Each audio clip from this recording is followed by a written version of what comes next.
Hello everyone, welcome to टैट बजर academy Abohar Punjab. मैं मिथुन इंदौरा आप सभी का स्वागत करता हूं टैट बजर के इस प्लेटफॉर्म पर। जैसे कि साथियों आपको स्क्रीन पर दिखाई दे रहा है हिंदी साहित्य के महत्वपूर्ण प्रश्न या हिंदी साहित्य के एमसीक्यू आप कह लीजिए, ठीक है। तो आप सभी को जैसे मालूम है हमने बहुत से जैसे 25 के हमने सेट लगाए हैं, उसी परंपरा को आगे बढ़ाते हुए हम जो है आज आपके लिए कुछ और महत्वपूर्ण क्वेश्चन लेकर आए हैं जो कि हिंदी साहित्य से संबंध रखने वाले हैं। और ये क्या है कि हिंदी साहित्य के जो चार काल हैं जैसे कि आदिकाल, भक्ति काल, रीति काल और आधुनिक काल, इन चारों कालों से ये जो प्रश्न होते हैं ये उनसे संबंधित होते हैं। लेकिन कहीं ना कहीं ये प्रश्न जो है बहुत महत्वपूर्ण होते हैं क्योंकि साथियों जो प्रश्न आपसे करवाए जाते हैं, आपसे जिन जिन प्रश्नों पर डिस्कस किया जाता है, विचार विमर्श किया जाता है, उसका आधार यही होता है कि आपको हिंदी साहित्य से संबंधित कोई भी परीक्षा है, जो आगामी परीक्षाएं हैं उनसे संबंधित आपको जो है किसी प्रकार की जो है आपको परेशानी ना हो। क्योंकि आपकी एक देखो, आप जब थ्योरी करते हो, ठीक है, आप जब उसका विस्तार से विश्लेषण करते हैं, जैसे आदिकाल का हमने किया, भक्ति काल का किया, रीति काल का किया और आधुनिक काल का, तो इसी प्रकार से अगर उनका हम विस्तार से विश्लेषण करते हैं, साथ ही साथ अगर हमें महत्वपूर्ण प्रश्न मिल जाए तो बहुत बढ़िया बात है। क्योंकि आपकी एक नजरिए से तो आपकी तैयारी भी अच्छी हो जाए और दूसरा आपकी जो है हिंदी साहित्य में जो है पकड़ अच्छी हो जाए और हिंदी साहित्य आपको अच्छी प्रकार से, भली प्रकार से आपको समझ आ जाए, ठीक है। तो इसी प्रकार से साथियों अगर आप हमें जो टैट बजर एकेडमी ऑनलाइन कोचिंग लेना चाहते हैं तो आप घर बैठे ही हमसे संपर्क कर सकते हैं इन नंबरों के माध्यम से।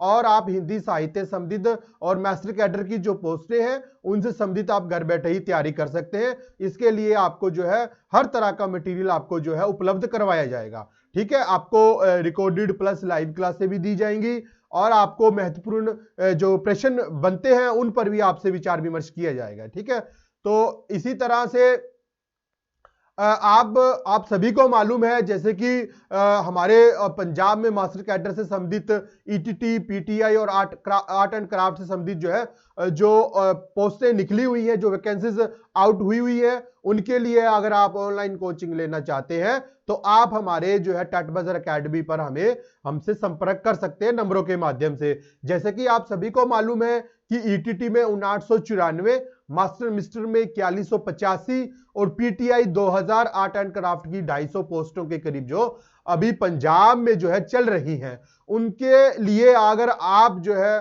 बहुत अच्छी तैयारी करना चाहते हैं और जो है आप गवर्नमेंट जॉब पाना चाहते हैं, अध्यापक बनना चाहते हैं, तो आप जो है घर बैठे ही ऑनलाइन कोचिंग ले सकते हैं टैट बजर एकेडमी के प्लेटफॉर्म के माध्यम से। और आप इन नंबरों के माध्यम से आप हमें जो है संपर्क भी कर सकते हैं, ठीक है। तो इसी तरह से जो है कि आप जो है हमसे तैयारी कर सकते हैं, ठीक है। तो इसी तरह आप जो है आप हमारे टैट बजर एकेडमी जो है इस पर आप जो है अपना सही प्रकार से जो है आप तैयारी कर सकते हैं, ठीक है। तो चलते हैं हम अपने उसी प्रकार से आप अपनी भली प्रकार से आप तैयारी कर सकते हैं।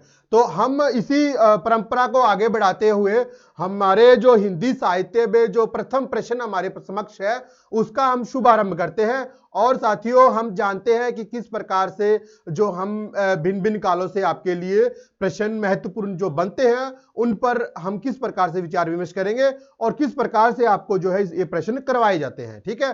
तो हमारा सबसे प्रथम प्रश्न जो है हमारे समक्ष वो ये है कि हिंदी काव्य की आधुनिक मीरा किसे कहा जाता है। हिंदी काव्य की आधुनिक मीरा ये कौन है? तो ये है महादेवी वर्मा जी, बी कीर्ति चौधरी जी, सी सुभद्रा कुमारी चौहान और डी वंदना वाजपेयी। तो ये कौन है? तो हिंदी काव्य की जिन्हें आधुनिक युग की मीरा कहा जाता है, तो ये कौन है? अब जब हमने साथियों कहते हैं कि हमने जब छायावाद किया था तब हमने महादेवी वर्मा के बारे में जाना था। तो महादेवी वर्मा को जो है आधुनिक युग की मीरा कहा जाता है। तो ए ऑप्शन हमारा बिल्कुल राइट आंसर है। तो छायावाद में कौन कौन है? जयशंकर प्रसाद जी हैं, ठीक है, निराला जी है, पंत जी है और महादेवी वर्मा है। तो महादेवी वर्मा जो है, महादेवी वर्मा जो है वो रहस्यवादी कवि, रहस्यवादी कवियत्री,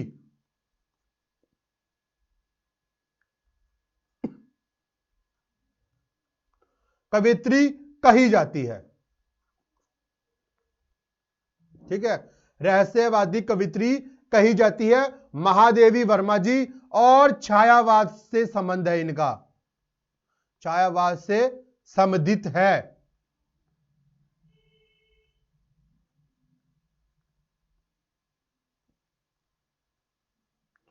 छायावाद से संबंध रखती है महादेवी वर्मा जी। और महादेवी वर्मा को जो है आधुनिक युग की मीरा कहा जाता है। तो ए ऑप्शन हमारा साथियों बिल्कुल राइट आंसर है, महादेवी वर्मा। ठीक है जी, महादेवी वर्मा। तो चलते हैं हम नेक्स्ट क्वेश्चन पर।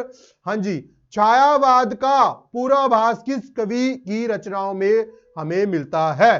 तो छायावाद का जो पूर्वाभास है हमें किन की रचनाओं में मिलता है? ए मुकुटधर पांडे, बी रूप नारायण पांडे, सी लोचन प्रसाद पांडे, डी श्याम नारायण पांडे। तो छायावाद का पूर्वाभास जो हमें मिलता है वो साथियों हमें मिलता है मुकुटधर पांडे।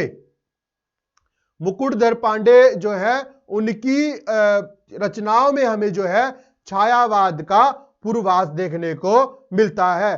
तो ए ऑप्शन हमारा बिल्कुल राइट आंसर है। ठीक है जी, तो ए ऑप्शन जो है हमारे पास मुकुटधर पांडे, ये बिल्कुल राइट आंसर है। ठीक है, चलते हैं नेक्स्ट क्वेश्चन पर। आदिकाल में किन ग्रंथों की प्रधानता रही? तो आदिकाल में हमने जब आदिकाल का अध्ययन किया था तब हमने बखूबी जाना था कि आदिकाल में जो है किस प्रकार के जो ग्रंथ थे वो अधिक लिखे गए थे। देखिए हम जानते हैं, ए वीर ग्रंथ अधिक लिखे गए, बी साखी, सी रासो, डी सूफी। तो कौन से ग्रंथ जो है वो अधिक लिखे गए थे? तो साथियों हमें मालूम है कि रासो ग्रंथ अधिक लिखे गए थे, जैसे पृथ्वीराज रासो, ठीक है, बिसल देव रासो,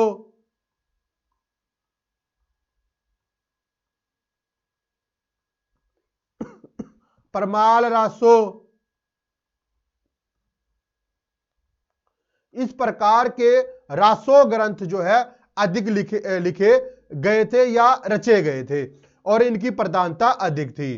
ठीक है, तो इसी प्रकार से रासो ग्रंथ अधिक लिखे गए थे। इनमें से पृथ्वीराज रासो जो है वो चंद्रबरदई की रचना है।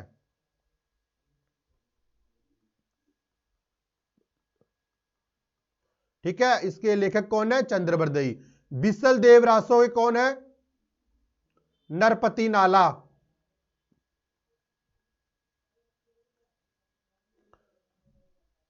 जगनिक, ये जगनिक का है। ठीक है, तो इसी प्रकार से ये इनके जो राइटर है, इनके लेखक है, ये उनके नाम है। ठीक है, तो आदिकाल में किन ग्रंथों की प्रधानता थी? रासो की। तो सी ऑप्शन हमारा बिल्कुल राइट आंसर है, आदिकाल में रासो ग्रंथ जो है वो अधिक लिखे गए। चलते हैं नेक्स्ट पर। कबीर की भाषा के संदर्भ में कौन सा वाक्य गलत है? अब हमने देखना है कि कबीर की जो भाषा थी उसमें कौन सा जो वाक्य है वो गलत है, हमें गलत वाक्य को ढूंढना है। भाषा में खरापन, ए ऑप्शन में हमारे पास है भाषा में खरापन। ये तो था कबीर की भाषा में खरापन था, क्योंकि खरापन इसलिए था क्योंकि वो ना तो हिंदुओं का पक्ष लेते हैं, ना वो मुसलमानों का पक्ष लेते हैं, मतलब कि सभी को वो अपनी भाषा में खरी खरी सुनाने में समर्थ थे। ठीक है, तो बी ऑप्शन पर आते हैं, कहीं कहीं भाषा में गवारू लगती है। यह भी सही है, क्योंकि हमें मालूम है संदूकड़ी भाषा है, पंचमेल खिचड़ी भाषा है, यानी कि बहुत से भाषाओं का मिक्स रूप है, इसलिए कह सकते हैं कि भाषा में गवारूपन भी कहीं कहीं हमें देखने को मिला है। तो यह भी सही है। साहित्यिक कोमलता है, यह गलत है कि कबीर की भाषा में जो है साहित्यिक कोमलता नहीं थी। ठीक है, तो डी पर आते हैं, भाषा में अक्खड़पन। तो जाहिर सी बात है भाषा में खरापन है, तो जब खरापन आ गया तो अक्खड़पन भी आ गया, तो भाषा में अक्खड़पन भी हमें देखने को मिलता है। तो हमने यह जानना है कि गलत कौन सा है। तो गलत हमने जान लिया कि सी ऑप्शन है। सी ऑप्शन जो है वो गलत आंसर है। ठीक है जी, सी ऑप्शन जो है वो गलत है। तो इसी तरह साहित्यिक कोमलता हमारा आंसर हो जाएगा। कबीर की भाषा के संदर्भ में कबीर का जो गलत है वो साहित्यिक कोमलता। तो कबीर की जो भाषा थी, भाषा कौन सी थी? संदूकड़ी और पंचमेल खिचड़ी।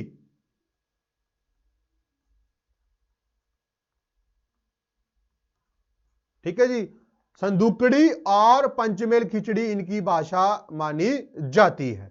ठीक है, तो चलते हैं नेक्स्ट क्वेश्चन पर, देखते हैं नेक्स्ट क्वेश्चन क्या है प्रश्न।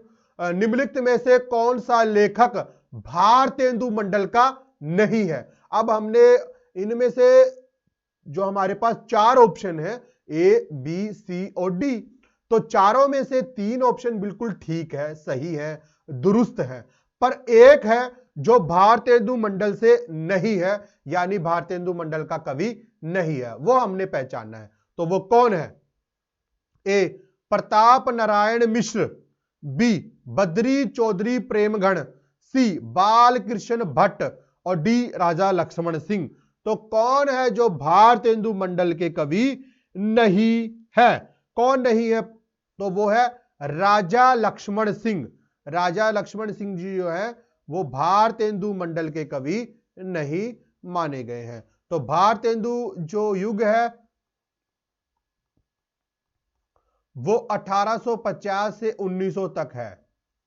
ठीक है, भारतेंदु जो युग है वो 1850 से 1900 तक है। उसमें प्रताप नारायण मिश्र भी आते हैं, बद्री नारायण चौधरी प्रेमगढ़ भी आते हैं और बालकृष्ण भट्ट भी आते हैं, परंतु राजा लक्ष्मण सिंह उसमें परिगणित नहीं होते। तो डी ऑप्शन हमारा बिल्कुल राइट आंसर है। हिंदी में समतावाद का कवि कौन कहा जाता है? तो कौन है?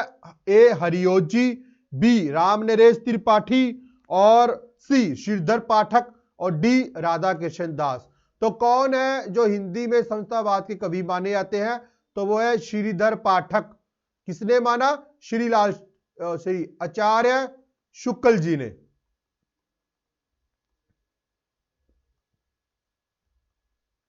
आचार्य शुक्ल जी ने माना है इन्हें समतावाद का कवि, श्रीधर पाठक जी को।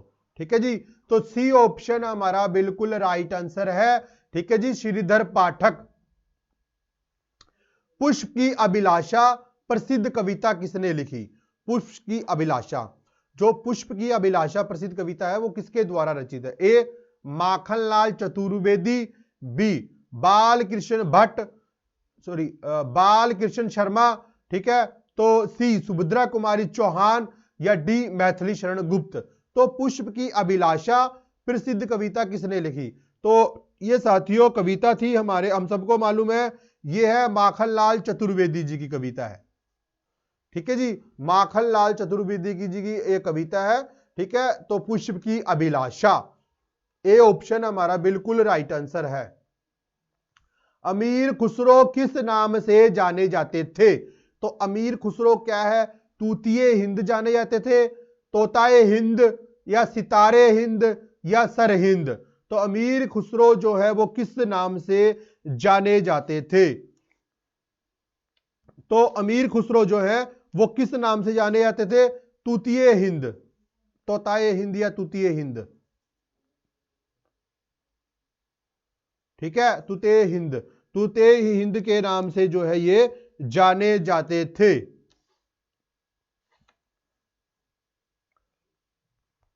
अमीर खुसरो जो है, अमीर खुसरो, अमीर खुसरो जो है वो आदिकालीन कवि हैं।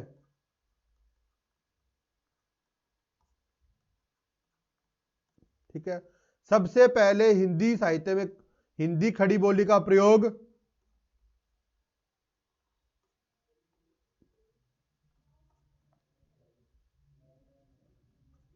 हिंदी खड़ी बोली का सर्वप्रथम प्रयोग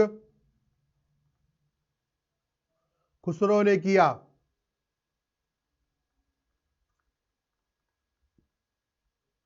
ठीक है जी, इन्होंने पहेलियां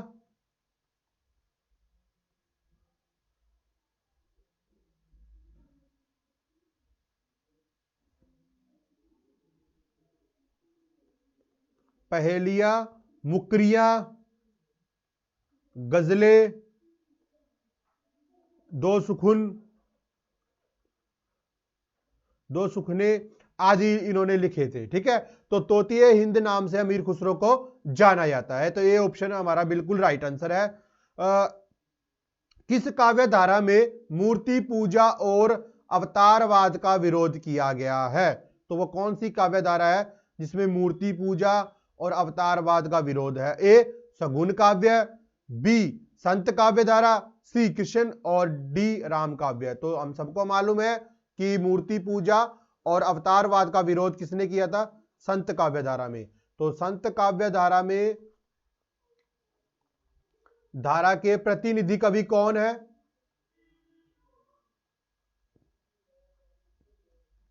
कबीर जी। कबीर का जो जन्म है वो 1398 में हुआ। साखी, शबद और रामायणी ये इन्होंने लिखी। ठीक है जी, चलते हैं नेक्स्ट क्वेश्चन पर। लोगन कवित की वो खेल करी जानो है किसकी युक्ति है?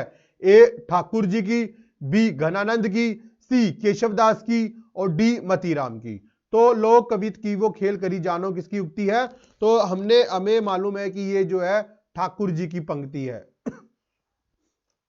तो ए ऑप्शन हमारा बिल्कुल राइट आंसर है। लोग कवित की वो खेल करी जानो, ये उक्ति ठाकुर जी की है। तो ए ऑप्शन बिल्कुल राइट आंसर है।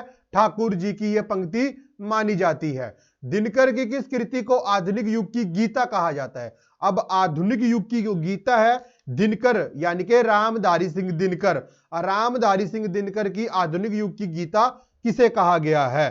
तो किसे कहा गया है? ए हुंकार को, बी उर्वशी को, सी कुरुक्षेत्र को, डी ऋषिमृथि को। तो दिनकर की किस कृति को आधुनिक युग की गीता कहा गया है? तो सी कुरुक्षेत्र को। कुरुक्षेत्र जो है उसे आधुनिक युग की गीता कहा गया है। आधुनिक युग की गीता कहा गया है किसकी कृति को? रामधारी सिंह दिनकर की कृति को। किस कृति को? कुरुक्षेत्र को। कुरुक्षेत्र जो है वो आधुनिक युग की गीता है दिनकर जी की। तो सी ऑप्शन हमारा बिल्कुल राइट आंसर है, कुरुक्षेत्र।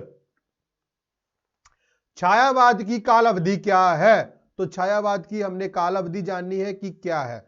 तो सन 1918 से 38, ए बी में है 1900 से 1922, सी 1918 से 1940 और सन 1922 से 1940। ठीक है, तो छायावाद की जो कह लीजिए कालावधि है वो क्या है? सन 1918 से 1938, लेकिन 1918 से 1936 तक भी मानी जाती है। कुछ आलोचक जो है उन्होंने 1918 से 1936 तक भी मानी है, लेकिन 1918 से 1938 तक भी मानी जाती है। ठीक है, तो ये छायावाद है। ठीक है, और आप सभी को पता है कि भारतेंदु काल कब से है? भारतेंदु जो है वो 1850 से 1900 तक है। और जो द्विवेदी युग है, द्विवेदी युग जो है वो 1900 से 1920 तक है, लेकिन 1918 तक भी माना गया है कहीं कहीं, क्योंकि 1918 में जयशंकर प्रसाद की कृति आई थी झरना, वहां से भी जो है छायावाद का आरंभ माना जाता है। ठीक है, तो उसके बाद 1918 से 1936 तक छायावाद युग है।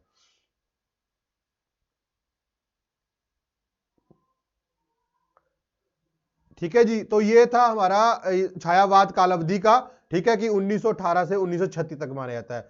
ठीक है जी, इसके साथ ही साथियों अगर आप घर बैठे ही हमसे तैयारी लेना चाहते हैं, मास्टर कार्डर जो आपकी अभी पोस्टें आई हुई है पंजाब में, उनकी बखूबी तैयारी करना चाहते हैं, तो आप जो है हमें इन नंबरों के माध्यम से संपर्क कर सकते हैं। दूसरा साथियों, आप एक बड़ा ही आसान सा काम कर सकते हैं। उसके लिए आपको कुछ भी नहीं करना, बड़ा आसान सा काम है। अगर आप हमारे फ्री व्हाट्सएप ग्रुप का हिस्सा बनना चाहते हैं तो आपने एक साधारण सा कार्य करना है, काम करना है। वो क्या है कि अपना जो नेम है, सबसे पहले अपना नेम जो है अपने वो टाइप करना है।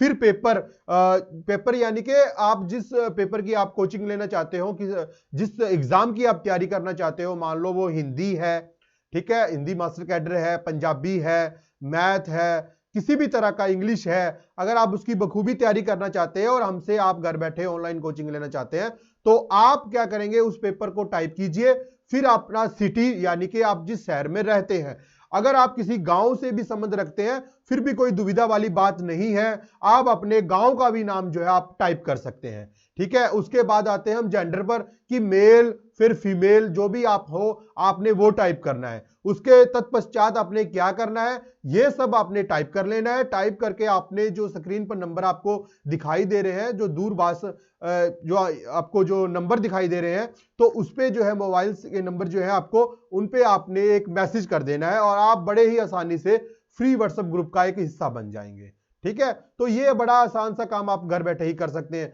उसके अलावा आपको पता है कि हमने आपको बताया है कि जैसे कि आप मास्टर कैडर पंजाबी से है, हिंदी से है, या एसएसटी से है, या किसी इंग्लिश से है, किसी भी से है, तो आपने करना क्या है कि आपने क्या करना है कि आपने जैसे कि हमने पहले बताया नेम, सिटी, उसके अलावा आपको जो है आपको फुल सिलेबस कोर्स भी आपको जो है उपलब्ध करवाया जाएगा, जो कि लेक्चर होंगे, पीडीएफ नोट्स भी आपको दिए जाएंगे। और क्या, इससे इस सब के बावजूद भी आपकी अच्छी तैयारी हो, इसके लिए हमने ये भी रखा है कि आपको एक एक टॉपिक, जैसे होते हैं ना, विषय होते हैं, टॉपिक होते हैं, उस टॉपिक के माध्यम से भी आपको जो है एमसीक्यू करवाए जाएंगे। उसका साथियों हमें बेनिफिट ये होगा, लाभ हमें ये होगा कि हमारी तैयारी तो वैसे अच्छी हो ही जाती है, हम पीडीएफ से तैयारी कर सकते हैं, लेक्चर्स को सुनकर तैयारी कर सकते हैं, देखकर तैयारी कर सकते हैं, लेकिन हमें अगर उन पर भी महत्वपूर्ण क्वेश्चन मिल जाए तो बहुत बढ़िया बात हो जाती है, अच्छे से तैयारी हो जाती है, ठीक है। इसके लिए हमने आपके टॉपिक वाइज थ्योरी के एमसीक्यूज भी जो है तैयार कर रखे हैं, ठीक है। तो इसके अलावा आप अगर किसी प्रकार की आपको शंका है, फिर भी आप क्या कर सकते हैं कि आप हमारा फ्री डेमो देख सकते हैं। कैसे, आपने करना क्या है, बड़ा आसान सा काम है कि टेट बजर ऐप को आपने क्या करना है, गूगल प्ले स्टोर से आपने इंस्टॉल करना है। उसके तत्पश्चात आप हमारा जो है फ्री डेमो देख सकते हैं, जिसके माध्यम से आप जान सकते हैं कि आपको किस प्रकार से तैयारी करवाई जाएगी, आपकी अच्छे से आगामी परीक्षाओं के लिए तैयार आपको किस प्रकार से किया जाएगा, ठीक है साथियों। तो इस प्रकार से आपको जो है बिल्कुल तसल्ली बख्श जो है आपको कार्य करवाया जाएगा सभी प्रकार से, ठीक है। तो इस सब पर चर्चा करते हुए हम अपने फिर से उसी पड़ाव पर आते हैं, अपने उसी क्वेश्चन पर आते हैं। हम अगले क्वेश्चन को देखते हैं कि किस प्रकार का वो क्वेश्चन है जो हिंदी साहित्य से है, ठीक है। तो राम की शक्ति पूजा किस श्रेणी की कविता है? तो राम की जो शक्ति पूजा है वो किस श्रेणी कविता है? ए मुक्तक काव्य है, बी लंबी कविता है, सी अकविता है, या डी हाइक्यू है? तो राम की जो शक्ति पूजा है वो एक लंबी कविता है, तो बी ऑप्शन बिल्कुल राइट आंसर है। राम की शक्ति पूजा क्या है? तो राम की शक्ति पूजा जो है वो एक लंबी कविता है, ठीक है। तो राम की शक्ति पूजा एक लंबी कविता है, तो बी ऑप्शन हमारा बिल्कुल राइट आंसर है जी, ठीक है। चलते हैं आगे। उत्तरायण महाकाव्य के रचनाकार कौन है? उत्तरायण महाकाव्य के रचनाकार है ए अयोध्या सिंह उपाध्याय हरिओद, बी राम कुमार वर्मा, सी सियाराम शरण गुप्त, या डी राम नरेश त्रिपाठी? तो उत्तरायण के रचनाकार कौन है? तो उत्तरायण के रचनाकार हमने जानना है कि कौन है। तो उत्तरायण के रचनाकार है बी डॉक्टर राम कुमार वर्मा। डॉक्टर राम कुमार वर्मा जी जो है वो उत्तरायण के जो है रचनाकार माने जाते हैं। आधुनिक काल के तीसरे उत्थान की प्रमुख साहित्यिक प्रवृत्ति है।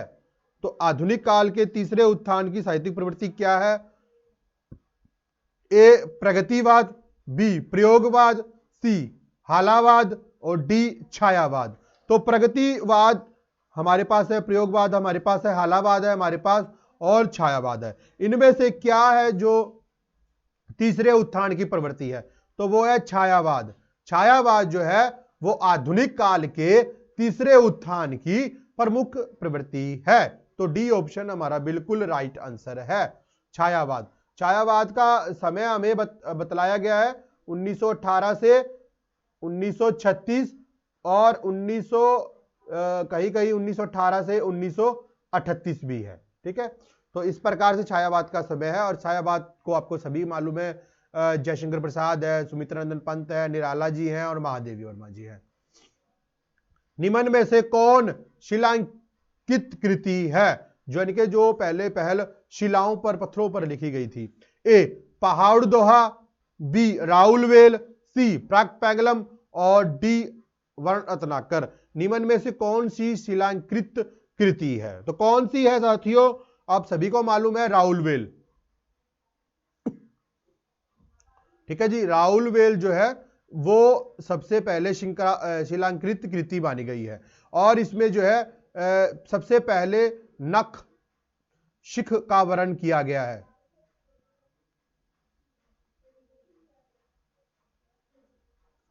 नख शिख का वर्णन हमें मिलता है। और राउलवेल जो है एक चंपू काव्य है।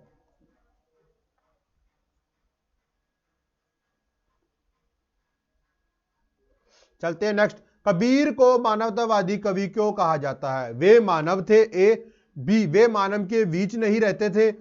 सी उन्होंने मानव में भेद ना करते हुए सबके उत्थान की बातें की।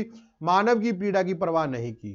तो आपको सभी को मालूम है तीन ऑप्शन जो है वो बिल्कुल ही अलग से हैं, बेचिता से हैं, बनते ही नहीं। वे मानव थे, मानव तो थे ही वो, वे मानव के बीच नहीं रहते थे, ये भी बिल्कुल सही नहीं है। मानव की पीड़ा की परवाह नहीं की, ये भी बिल्कुल सही नहीं है। उन्होंने मानव में भेद ना करते हुए उत्थान की बातें की है, तो ये बिल्कुल सही है। कबीर दास को मानवतावादी कवि इसलिए कहते हैं क्योंकि वो मानव में भेद ना करते हुए सबके उत्थान की बातें करते हैं। तो सी ऑप्शन हमारा बिल्कुल राइट आंसर है। ठीक है जी, तो इन्होंने कबीर दास जी ने जो है जाति पाति, भारे अंडमरो, ठीक है, इन सब का विरोध किया है। तो ये जो है मानव को भेद ना करते हुए सबका उत्थान की बातें करते हैं, यानी कि विश्व कल्याण की बातें करते हैं। हिंदू मग पर पाव ना राखियो का बहुतो जो हिंदी बाख्यो, ये जो पंक्ति है, ये पंक्तियां किस बोली की है? ए ब्रज, बी भोजपुरी, सी अवधी और डी बुंदेली। तो ये किस कह सकते हैं हम, किस भाषा से है? तो हमने ये जानना है कि ये किस भाषा से है। तो ये साथियों है अवधी भाषा से। तो सी ऑप्शन हमारा बिल्कुल राइट आंसर है, अवधी भाषा से है। ठीक है जी, हिंदू मग पर पांव ना राखियो अवधी भाषा से है। चिरगांव किस कवि का जन्म स्थान है? ए माखनलाल चतुर्वेदी, बी मैथिली शरण गुप्त, सुभद्रा कुमारी चौहान या सुमित्रा नंदन पंत। तो चिरगांव झांसी किनके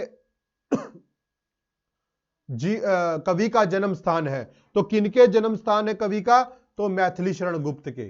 ठीक है जी, मैथिली शरण गुप्त के जो है स्थान है, मतलब जन्म स्थान है। ठीक है, तो बी ऑप्शन हमारा बिल्कुल राइट आंसर है, मैथिली शरण गुप्त। द्विवेदी युगीन साहित्य में किस प्रवृत्ति की प्रमुखता नहीं है? तो द्विवेदी युग है, महावीर प्रसाद द्विवेदी के नाम पर पड़ा। द्विवेदी युग जो है 1900 से 1920 तक था। तो ये द्विवेदी युग जो है महावीर प्रसाद द्विवेदी के नाम पर पड़ा। तो इसमें क्या था? साहित्य में किस प्रवृत्ति की प्रमुखता नहीं थी? गद्यात्मकता, काव्यात्मकता, विचारिकता या इतिवृत्तात्मकता। तो किसकी जो है प्रमुखता नहीं थी? तो किसकी प्रमुखता नहीं थी? तो वो हमारे पास है, किसकी प्रमुखता नहीं थी ये हमने देखना है। तो किसकी प्रमुखता नहीं थी? गद्यात्मकता तो थी, काव्यात्मकता थी, वैचारिकता और इतिवृत्तात्मकता। तो इतिवृत्तात्मकता जो है वो द्विवेदी युग की एक विशेषता है। ठीक है, गद्यात्मकता भी है। ठीक है, तो क्या नहीं है? क्या नहीं है? ठीक है, तो इसमें जो है, जो द्विवेदी युग की प्रवृत्ति नहीं थी, तो वो वैचारिकता। ठीक है, वैचारिकता इसमें जो है वो नहीं थी। ठीक है, तो सी ऑप्शन हमारा बिल्कुल राइट आंसर है। भीतर भीतर सब रस चूसे ही, हंसी हंसी के तन मन धन मूसे, किस कवि की पंक्ति है? ए प्रताप नारायण मिश्र, बी बाल कृष्ण भट्ट, सी ठाकुर या डी भारतेंदु हरिश्चंद्र। तो ये हम सभी को मालूम है किसकी पंक्ति मानी गई है? तो ये पंक्ति मानी गई है भारतेंदु हरिश्चंद्र की। भीतर भीतर सब रस चूसे, हंसी हंसी के तन मन धन मूसे, पंक्ति किस कवि की है? भारतेंदु हरिश्चंद्र की। ठीक है, तो भारतेंदु हरिश्चंद्र जो है उनका जन्म उनका हुआ था 1850 में, और जो मृत्यु है इनकी वो 1885 में हुई थी। मात्र 35 वर्ष तक जीवित रहे, मात्र 35 वर्ष तक जीवित रहे। इन्होंने मौलिक और अनुवादित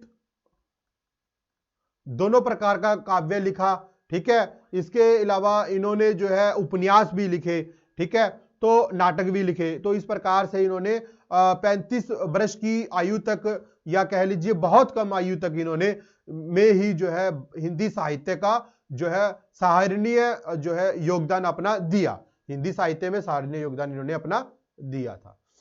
हारे को हरि नाम शीर्षक काव्य ग्रंथ है ए दिनकर जी का, बी मैथिली शरण गुप्त जी का, बी सी तुलसीदास जी का, और योगी हरि जी का। तो हारे को हरि नाम किसका काव्य है? तो हारे को हरि नाम जो है वो रामधारी सिंह दिनकर जी का है। रामधारी सिंह दिनकर ने लिखा हारे को हरि नाम। तो इसी तरह से ए ऑप्शन हमारा बिल्कुल राइट आंसर है, हारे को हरि नाम। निम्न में से कौन सी रचना व्याकरण ग्रंथ है? ए कीर्ति पताका, बी चर्यापद, और सी उक्ति व्यक्ति प्रकरण, और डी वर्णरत्नाकर। तो कौन सी जो है व्याकरण ग्रंथ मानी गई है? व्याकरण ग्रंथ कौन सी है? तो व्याकरण ग्रंथ इनमें से कौन सी मानी गई है साथियों? तो वो मानी गई है उक्ति व्यक्ति प्रकरण। उक्ति व्यक्ति प्रकरण जो है वो किसकी रचना है? दामोदर की, ठीक है जी, दामोदर की रचना है उक्ति व्यक्ति प्रकरण। और वर्णरत्नाकर किसकी है? ज्योतिश्वर ठाकुर की। तो सी ऑप्शन हमारा बिल्कुल राइट आंसर है। चंदायन के रचिता कौन है? चंदायन के रचिता ए मलिक मोहम्मद जायसी, बी कुतुबन, सी मंजन, और डी मुल्ला दाऊद। तो मुल्ला दाऊद जो है वो चंदायन के रचनाकार माने जाते हैं। तो डी ऑप्शन हमारा बिल्कुल राइट आंसर है, मुल्ला दाऊद। जायसी की रचना कौन सी है? पद्मावत।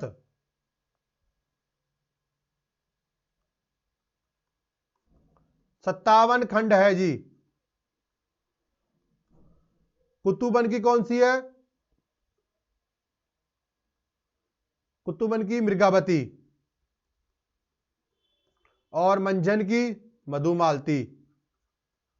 ये इनकी रचनाएं हैं, ठीक है। तो हम अब क्वेश्चन पर आते हैं। चंदायन के रचनाकार हमें पूछा है, तो वो है डी मुल्ला दाऊद। तो डी मुल्ला दाऊद बिल्कुल राइट आंसर है। तक्षशिला काव्य संग्रह किसका है? तक्षशिला। अब तक्षशिला काव्य संग्रह किसका माना गया है, ये हमने देखना है। तो तक्षशिला काव्य संग्रह ए उदय शंकर भट्ट, बी राम कुमार वर्मा, सी सोहनलाल द्विवेदी, या डी वाल कृष्ण शर्मा नमीन। तो तक्षशिला जो काव्य संग्रह है वो उदय शंकर भट्ट का है, ठीक है जी। उदय शंकर भट्ट जी का तक्षशिला जो है वो काव्य संग्रह है। तो ए ऑप्शन हमारा बिल्कुल राइट आंसर है, ठीक है जी। तो साथियों ये थे हमारे जो महत्वपूर्ण क्वेश्चन, ठीक है। तो ये थे काफी महत्वपूर्ण क्वेश्चन जो आपने अभी किए, आप इनको बड़े ही ध्यान से देखिएगा। काफी बार जो है ये गत परीक्षाओं में पूछे गए, आने वाले परीक्षाओं में इनको आपसे फिर से पूछे जा सकते हैं, ठीक है। तो ये थे हमारे 25 का जो सेट हमने अभी किया। तो आपको बहुत बहुत पसंद आया होगा, आशा करता हूं ऐसा मैं, ठीक है। और इसी के साथ आप जो है साथियों हमें टेलीग्राम चैनल पर भी ज्वाइन कर सकते हैं, और इंस्टाग्राम पर भी फॉलो कर सकते हैं, लाइक, और आप जो है हमें फेसबुक पेज पर भी आप हमें जो है जो लाइक कर सकते हैं और हमें फॉलो कर सकते हैं। इसके अलावा आप हमारे जो चैनल को जो है सब्सक्राइब करें, लाइक करें, ठीक है। और इसी तरह आप जो है बिल्कुल हमसे जो है बने रहे। ऑनलाइन कोचिंग का माध्यम बनने के लिए आप हमें नंबरों के माध्यम से भी संपर्क कर सकते हैं, ठीक है जी। तो इसी के साथ मैं मिथुन इंदौरा आपसे इजाजत चाहता हूं। मिलते हैं नेक्स्ट लेक्चर में बहुत से महत्वपूर्ण प्रश्नों के साथ, ठीक है जी। तो तब तक के लिए धन्यवाद।